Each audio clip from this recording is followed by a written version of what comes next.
Hello everyone, my name is Dpmedbury. Welcome to my YouTube channel. Today's video is brought to you by absolutely nobody. This is my first video, so of course I have no sponsors. So instead, this video is brought to you by my wife Kim. She's lovely, she's beautiful, and I couldn't have done any of this without her. So let me tell you a little about myself. I am an author. I published my first book in September, and it's called Secrets of the Runestones.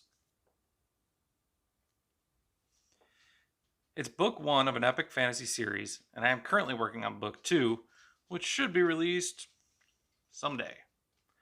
Anyway, there's a lot of things I could say about my own book, but that's not the point of this channel. You see, ever since I published my book, I have learned a lot about the industry. There's a lot involved in publishing a book, but I don't want to get into the details here. I'll save that for another day. Maybe. Today I want to discuss the final and probably the hardest step, promoting yourself. When you release a book, you can try promoting yourself on social media, but your audience is limited to your friend list. And if you hear little click clackety sounds, that's my cute little doggy. Say hi. Hi. This is Minnie. Say hi, Minnie. You're so cute. Now, you can hire a publicist or an agent, but most people don't have the money for something like that. And that can cost sometimes in the thousands of dollars. And I don't know about you, but I don't have that much money to just give away. I mean, I could, but my kids, always so selfish, want to eat every day. Can you believe kids? So, what's the solution? Well, that's why I'm here. See, I believe that the big name authors, Stephen King and J.K. Rowling, they've made enough money. They don't need your support. Besides, I have found that there are hundreds, if not thousands, of authors out there who have just as good imagination as any millionaire author. I mean, you could even find the next big thing, and you could be one of the first. So that's why I'm here. This channel will mostly be devoted to reviewing the work of lesser known authors. Now, I may branch out in other topics someday, but since this is my first video, I'll just be sticking to reviews for now. So if you're looking for a review of Dark Tower or Wheel of Time, you came to the wrong channel. And there are plenty of booktubers out there who can help you with that. What I want to do is help you find a new author that brings a story to life just as well as anyone else. So the first book I'm going to review is called Massacre at Sundown by Matt David Evans. Right here. Now just look at that cover. It's beautiful. It was the first thing that drew me in. I know you're not supposed to judge a book by its cover, but I just loved it.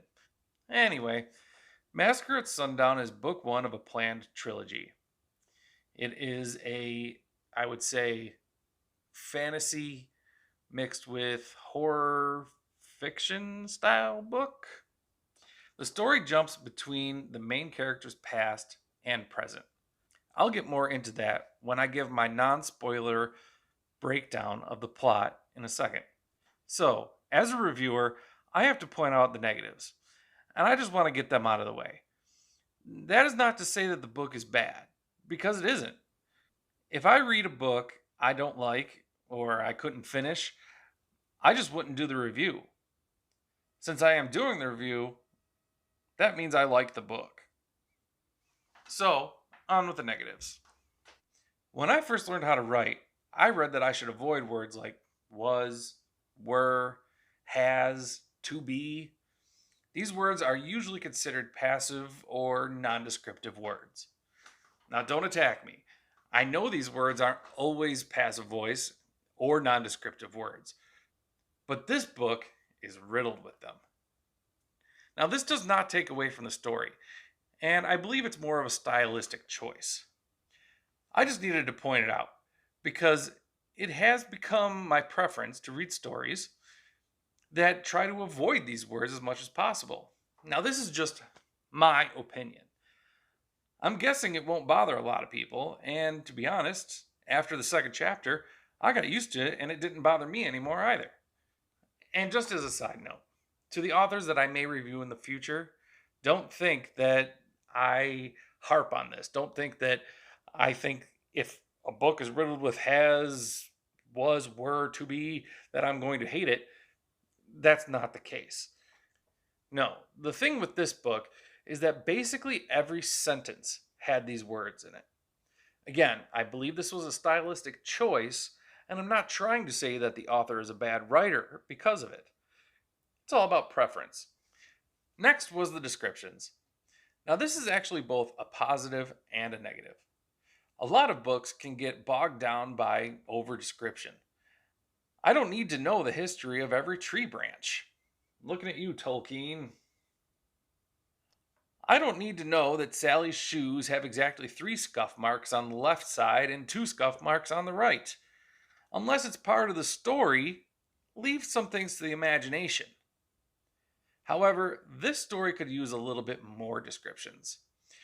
When we meet a new character and you say he's chubby, bald, and has a mustache, fine, great.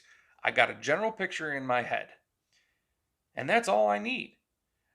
But again, my personal opinion, I want the picture to be painted a little bit more for me. What are the characters seeing, smelling, hearing?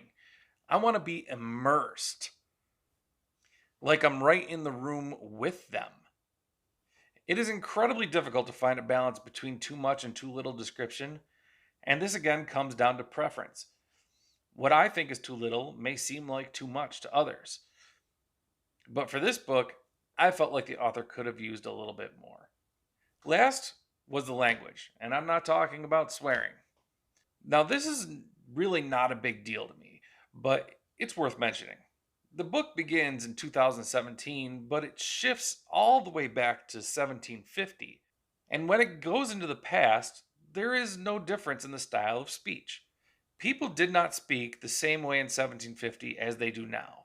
And I feel the author could have done some more research to show how people spoke back in the 1700s. It would have given the book a little bit more of a realistic feel to it. Now, there are no glaring mistakes here. Today's slang is not used in the characters speaking in the past. None of them are turnt and none of them are woke. It's just a missed opportunity to really make the story feel authentic. Now that that's out of the way, on to the spoiler-free story. The book follows the main character Jasper Gunn as he tells a tale of his life. After a quick action piece, we start off in third person, Jasper did this, Jasper did that, as he begins to write his biography. Then we jump back to 1750, and we shift from third person to first person. I'd just like to say here that the transitions between first and third person go by chapter and are seamless. You're never confused as to what's going on in the story, and the shift back to third person is a nice break in action and kind of serves as a way to absorb the events of the previous chapter. I can't tell you how much I really liked this about this book. So we find out that Jasper was born in 1700, and at the age of 50, he meets a man by the name of Thomas Ryden. The two become fast friends after Thomas saves Jasper's daughter, but unfortunately, we soon discover that Ryden is involved in a clan of witches and warlocks called the Order. And shortly after, Ryden is responsible for the death of Jasper's entire family. Or at least that's how Jasper sees it. Jasper is then accidentally cursed with immortality. Now, you may think, immortality? That's not a curse. But Jasper wants to just die and be with his family, so to him, immortality is hell. He then embarks on a journey for revenge, and a bunch of stuff happens to him and the people around him that I'm not going to get into here. Jasper is a good protagonist and an interesting character. He reminds me a bit of Harry Dresden from the Dresden Files, but with a lot less sarcasm. I don't really know why. I guess it's his dark and brooding personality, and he's a bit of a lone wolf. But even if Jasper reminds me of Dresden, make no mistake, they are very different. The author does a good job conveying how Jasper feels and what he's experiencing throughout the book. But as a fan of any kind of story can tell you, a story is only as good as its villain, and Thomas Ryden is a good antagonist. You don't get to spend a lot of time with him, but that's kind of what I like about it. We're left wondering if Thomas isn't actually a bad guy, but it's just Jasper's point of view that makes him the bad guy. I mean, maybe this is just me, but I could totally see how Ryden felt he wasn't a bad guy. He's not just evil for evil's sake. I found him fascinating, and I really enjoyed every time he showed up in the story. The book features loss, family, friendship, and revenge. As I said, there are negatives, but the positives definitely outweigh them. Now, this is my channel, so I've decided to use a 5-star rating system, just like Amazon and Goodreads. Would I give this book 5 stars? No. I'm going to give it 3.5 stars. Was it the best book I've read? No. But would I recommend it? Yes. It's a short read, it's 304 pages, and it was totally worth my time to read. Well, that's it. That's all I have to say for my very first video and review. I plan on trying to make these videos every 2 weeks, but we'll see how things go. Stupid life keeps getting in the way of making videos. If you could, please subscribe to this channel and share so we can spread the word about these authors. I'd really appreciate it.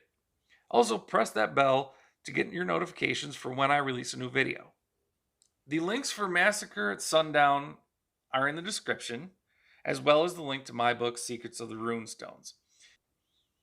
If you're interested, you can purchase the books there. For my next review, I plan on discussing a book called Someday I'll Be Redeemed by Kelly Blanchard. I've started reading it already, and I have to tell you, so far, I'm hooked. So that one should be a lot of fun to review. So until next time, thanks for watching. Have a great day.